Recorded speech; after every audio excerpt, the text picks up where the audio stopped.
Alright folks, welcome back. So this is part two of, in my opinion, the greatest scene in all of Star Trek. I mean, it wasn't the greatest movie, but that doesn't really matter. The underlying message is fantastic.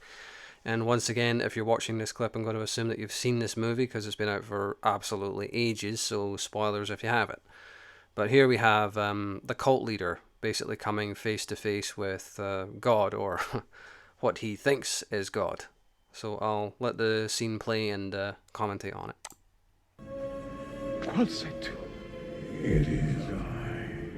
The journey you undertook to reach me could not have been an easy one. It was not. The barrier stood between us, but we breached it. And, you know, just want to say briefly as well, one of the problems with Star Trek V is it didn't really have a villain, because Cyborg is not a villain. Yeah, he's a cult leader, but he is genuinely benign. He's not an evil man.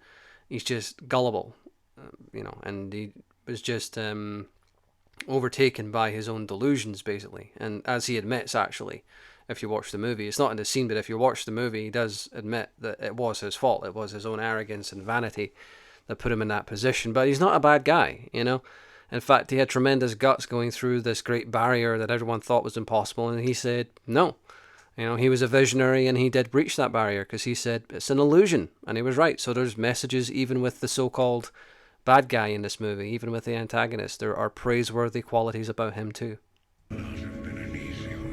And most of us, if we stood face to face with a deity that we thought was God, would probably be like this guy, if we're honest. It was not. The barrier stood between us, but we breached it. Magnificent. You are the first to find me. We sought only your infinite wisdom. And how did you breach the barrier? With a starship. This starship, could it carry my wisdom beyond the barrier? It could, yes.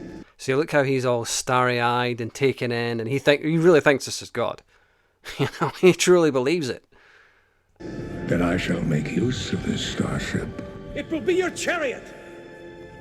Excuse me. And I just love, who's the one man who's not taken in by this? Who's the one man who's not impressed? James Kirk. It will carry my power to every corner of creation. If you want to know who the greatest captain is between Picard and Kirk, I think this scene definitely answers that question.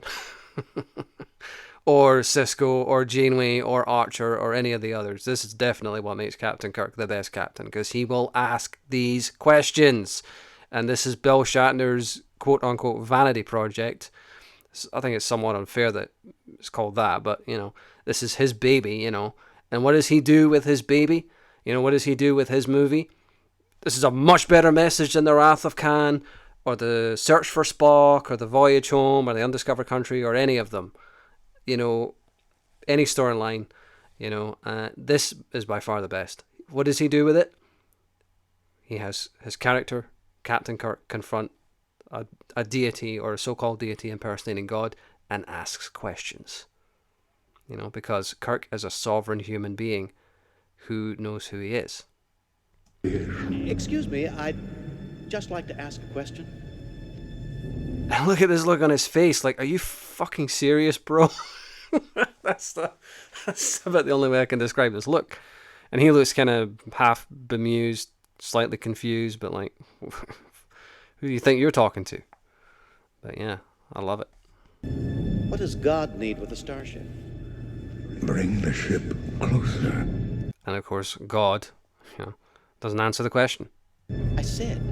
And Kirk's not going to let it go. He says, I said, what does God need with a starship? What does God need with a starship? Jim, what are you doing? I'm asking a question. Exactly. This is what distinguishes the sovereign man from the sheep.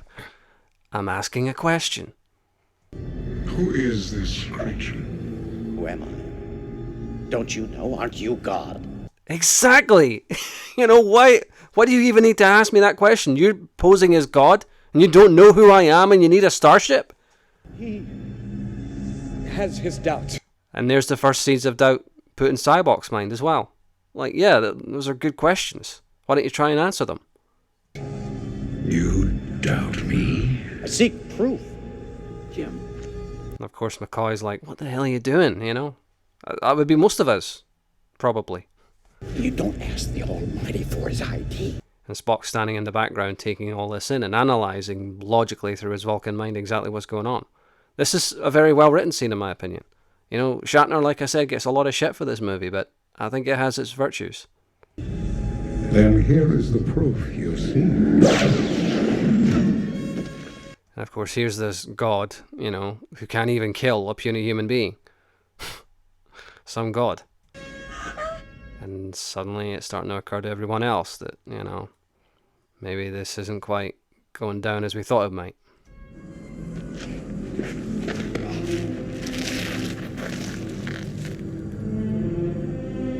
Why is God angry? Why? Why have you done this to my friend? He doubts me. Again, what was said about Cyborg, he's not a bad guy. He actually considers Kirk to be his friend. He doesn't consider anyone to be his enemy. You've not answered his question. And here's Spock going up to challenge him. What does God need with the starship? Okay, so anyone who challenges him gets blasted.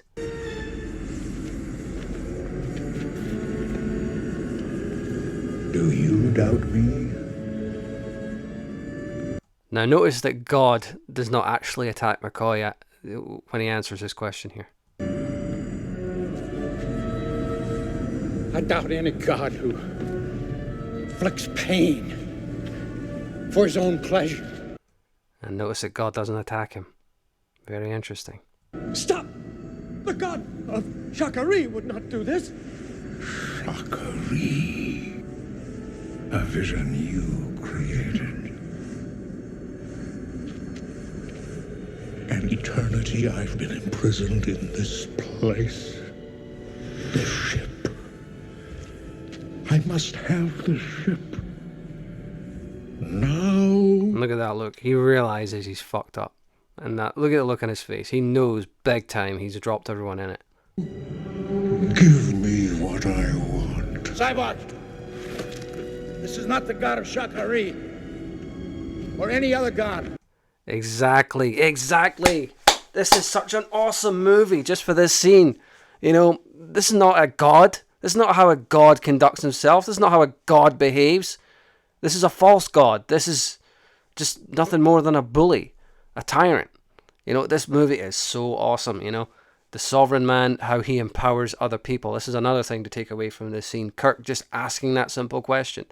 You know, what do you need with a starship? And he says, who are you? He says, don't you know you're supposed to be God? And suddenly he enlightens everyone else and brings them all up to his level. This is such a fantastic scene. I'm telling you, by far, this is the best scene in Star Trek, in my opinion. Anyway, thanks for watching.